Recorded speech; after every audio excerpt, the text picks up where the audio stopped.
Hey there, I'm Alanis, talking to Carrion Springs here with, Adam Cerisi. yeah, and we're here in San Fran at Cali Kicks. Played last night. How'd you feel?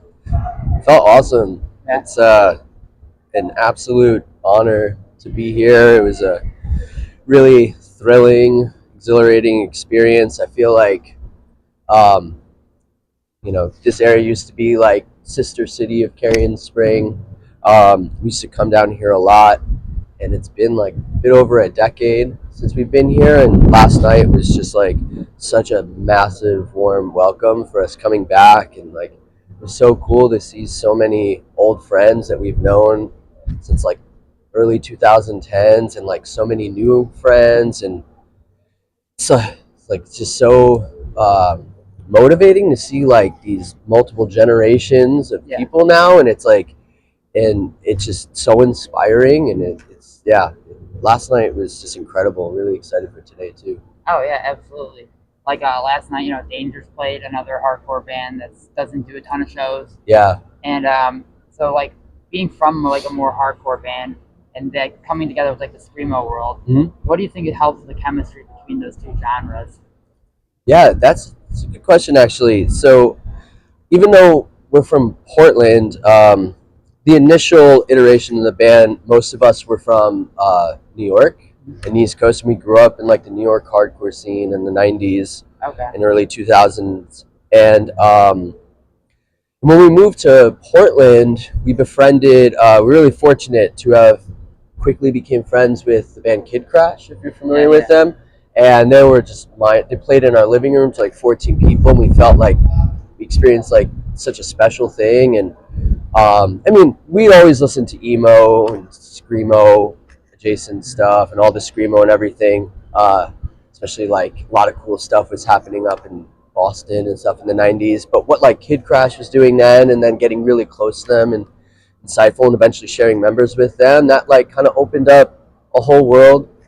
I've shared this before in interviews, but like when the initial three of us that we started in like 2008, I think it was, we sought out to just play. We were like, let's sound like that band Buried Alive, which is like Yeah, super hardcore. And then quickly we were like, we don't know how to do this really. yeah. And it just started, but we were like really just playing like emotive sounding chords. And we're like, let's just, whatever's kind of coming out of us. And we'll have the idea of like, oh, we want to have a song with like this kind of breakdown or like D beat or something, but try not to limit ourselves. I'm an artist, visual artist, and I like the idea of like trying to envision something and really explore it. And I feel like I love a lot of aspects of hardcore, like mentalities, politics of it, and everything. But I love that like this sort of desperation and vulnerability in screamo and emo.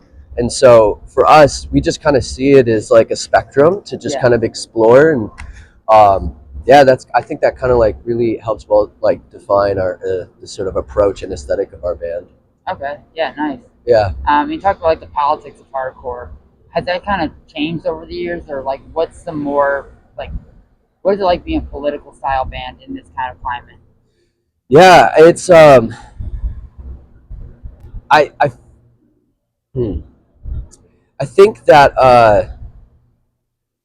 a lot of the stuff that I think when we first started playing as a band, we're like, is this okay to talk about? Like, because I think sometimes we share lyrics that can be like politically salient, and then you're like, but I also like should back this up. Like, if someone was to ask us about this, Yeah. like, who are the people that I'm going to cite or something like that. And I feel like something like we even experienced last night sharing some of our politics on stage is just how many people it resonates with. Yeah. And so I feel like it helps us kind of feel fearless in what we're doing. Right. And so we're like, I know, we're all like, stay very much abreast with like, what's happening in the news, and we're all very well read with like, lots of philosophers and political theorists and stuff.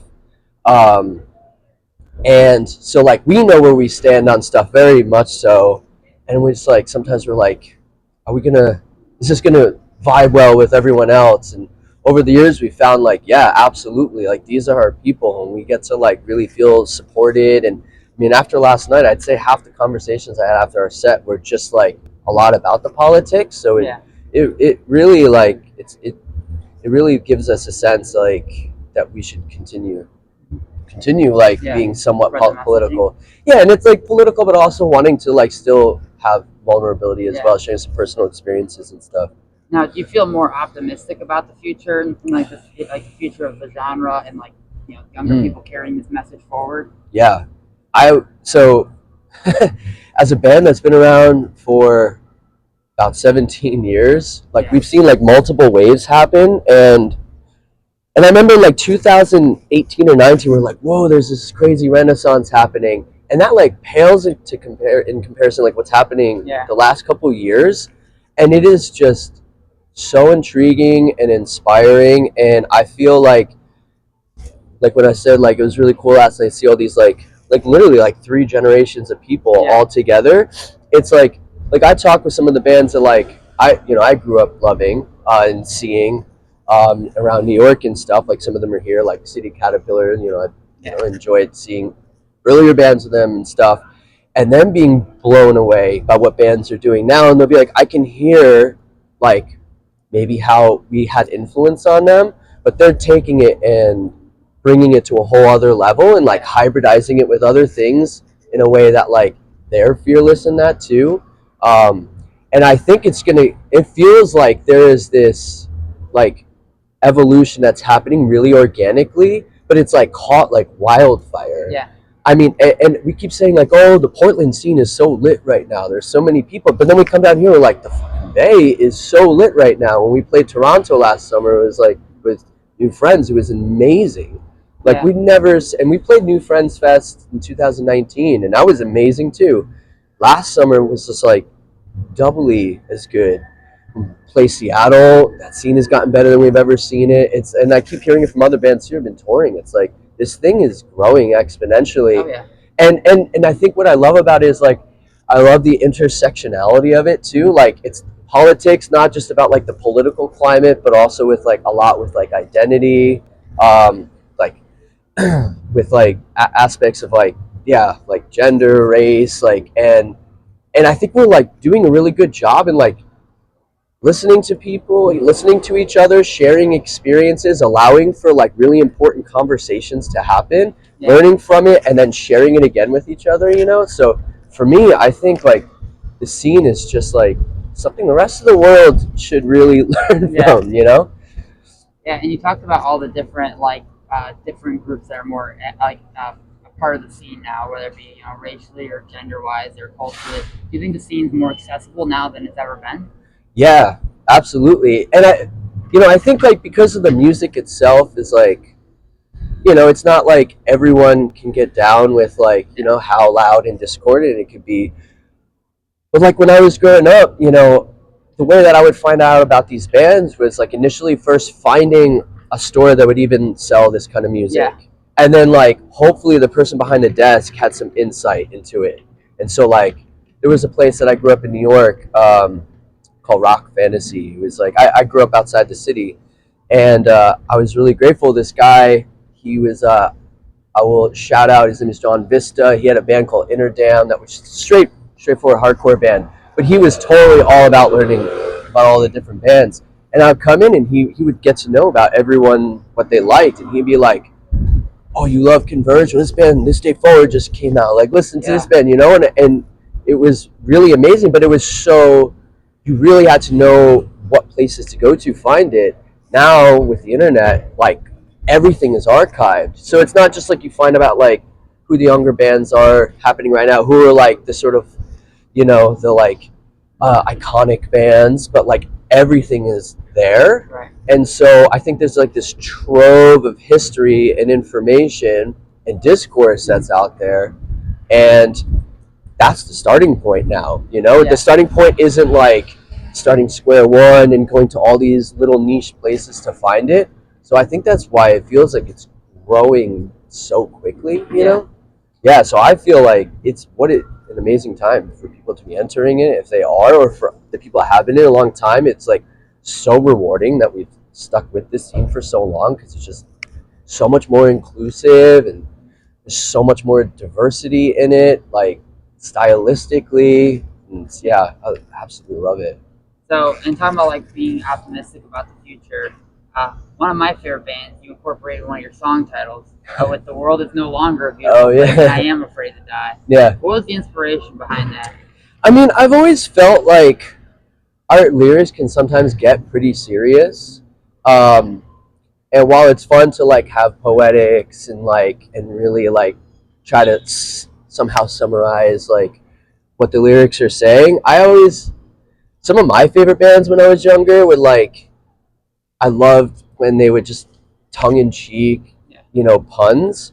Um, so I enjoy doing that, and I I have like a list of song titles that I feel are just like that, where like we Yeah. take a band name and just do a spin on it. But I also felt like in the sort of jest of like the world is no longer a beautiful place and I'm afraid to die, like it's funny, but I also feel like just kind of like, I mean, it was crazy to think about first day of this festival happening yesterday.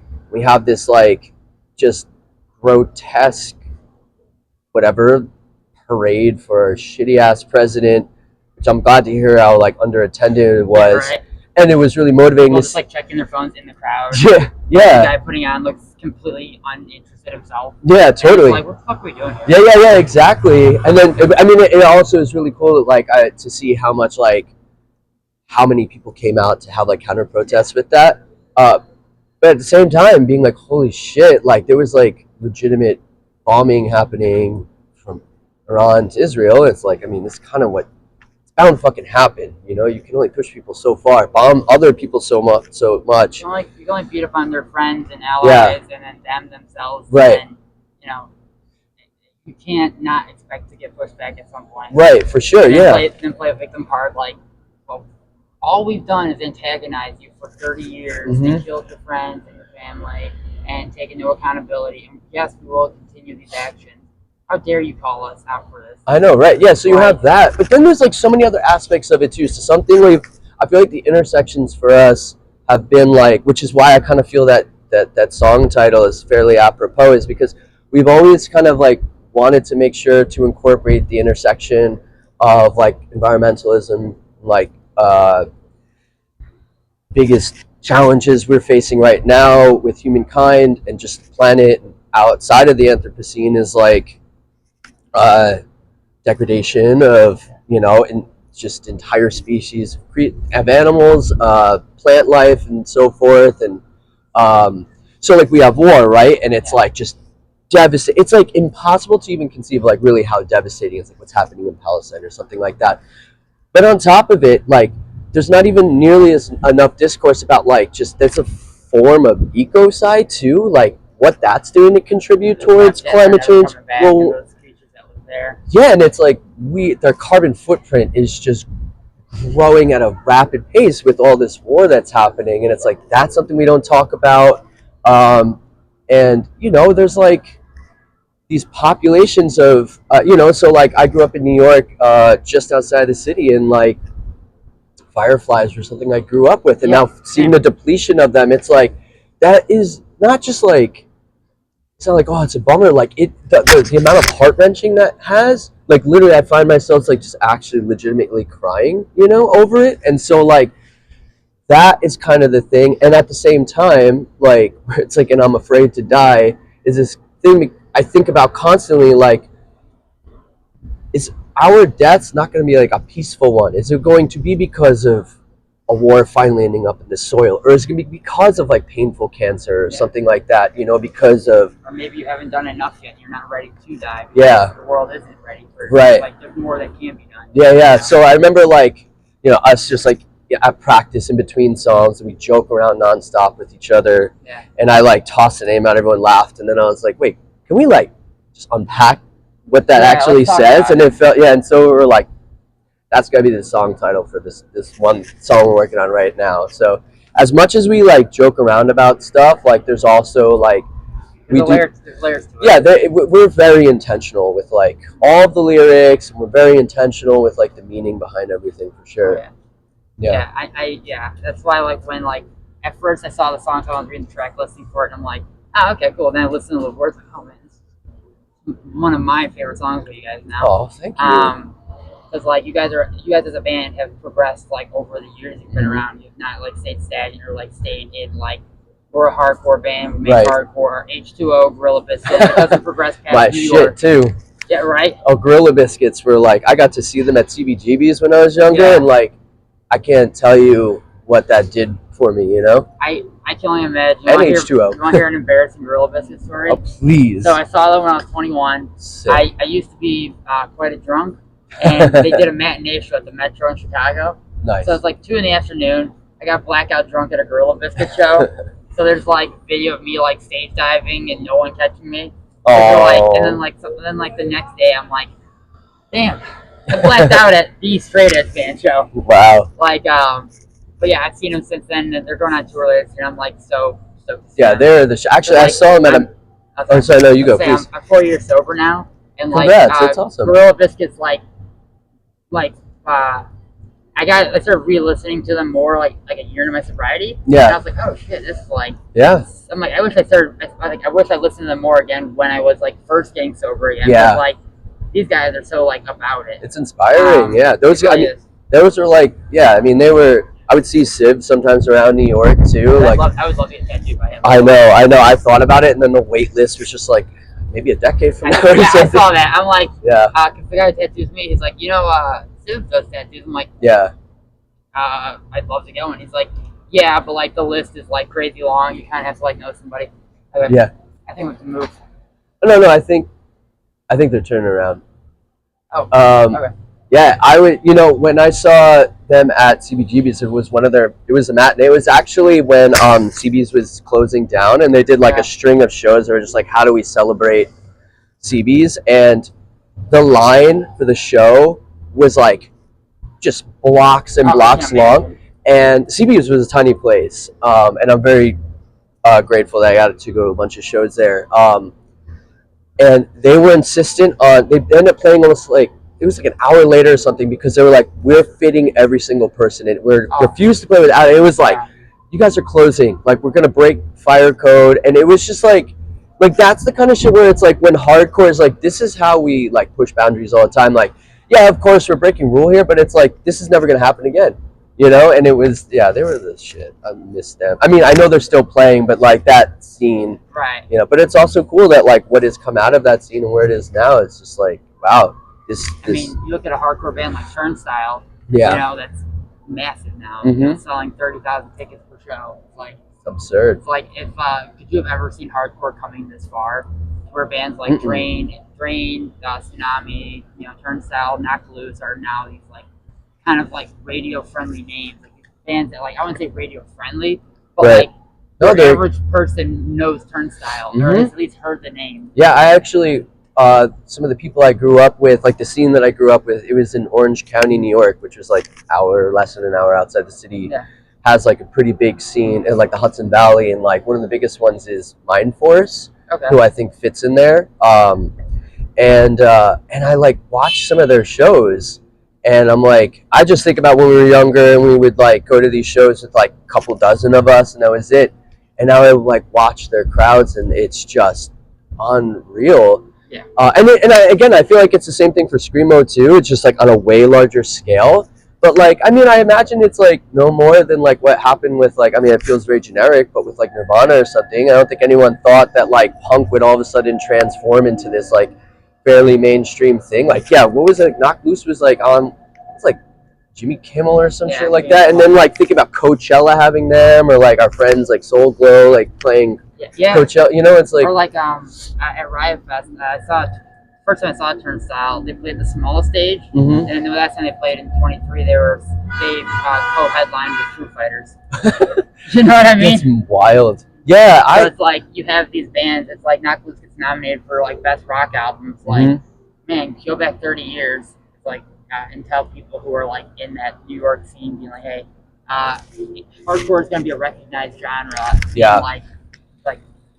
The future, like there's a whole wave of kids who are super into it. Yeah. Go to like Orchid and go to like all those bands like Jerome Dream. Like, hey, all this stuff like 20, 30 years from now, there's gonna be a 19-year-old who isn't even born yet. You're their favorite band. Yeah, it's like that's so beautiful. Yeah, it you really know, is. I absolutely love it. I'm super glad about it, and I think like what I love about hardcore and screamo, but like using like Knock Loose in them as an example, like the stuff that we sing about is not the stuff that Foo Fighters sings about. You Right. know, it's not the stuff that like we sing about stuff that's like serious, and we sing about it in a way that's like The messaging matters. it resonates. It really matters. It can change lives. And so for me, I'm just like, this is amazing because even if it's like I'm not the biggest Knock Loose fan, but it's like I really hope that's the gateway to like the bands that like have messages that are like really impactful, you know. And so now it's like all of a sudden people are like, oh, I'm in it for the breakdowns and stuff. I'm like, cool. And then these bands, just wait till you hear their stuff and what you're singing along to that Yeah. one, you know. So I think it's amazing. Me too. Yeah. So to kind of wrap things up, Mhm. what is the song that you've made that you're most proud of right now? Huh. Good question. Um. Hmm. Okay. Well, okay. I'll share two, if that's okay, Yeah. because one of them isn't released yet. Okay. One of them we released last year, right before we played. I think it was right before we played ZBR, and it's a single off our new album. So I don't know. This is promo mode. Sure. Yeah. So we're like our full length called "Those We've Lost and Continue to Lose," recorded by. Huh? What a great name. Thank you. Yeah, it's about loss. A lot of personal loss. We three of us lost a parent within the last few years. But also it's like about it happening in Palestine. It's also about a lot of loss, generational loss in this country with the life of colonialism and so forth. Um, and right before we played CBR last year, we're like, all right, so we recorded with Kurt Ballou from Converge, God City Records, and we've just been waiting for the right time to release it. Um, we released a single out that called Pocket Full of Posers, which is like my favorite title I've ever come. Thank you. Well, and it's like a play on words from like the nursery rhyme, like pocket full of posies, ashes, we all fall down. And it's actually like just completely about um, like the over 75 years of ethnic cleansing and us trying to push out Palestinians from their land, what Israel's been doing. And so that's the lyrical content of that, and I think it very much matters. But the song that I was going to say I think is really most important for us is the song called Abject Disaster, which is the first song on the album. It hasn't been released yet, but I believe it's the mid-September it'll come out. And that's just about like neo-colonialism in general, what's happened here, what's happened like with especially with like starting with like conquest of the Americas and like what Europe has, England has spread around the world, and just like whitewashing and just decimation of like uh, of indigenous communities, indigenous lands, and everything. So it's abject disaster, which like I feel like is an appropriate name. I would say that one kind of encapsulates like the mindset that we were on with that album, because a lot of it also is just like the existential heartache that I think a lot of us woke people or whatever kind of feel. There's some times where we're just like, what does this mean for us and like future generations, our future children, like just thinking about people our age somewhere else who don't have the same type of privilege we have.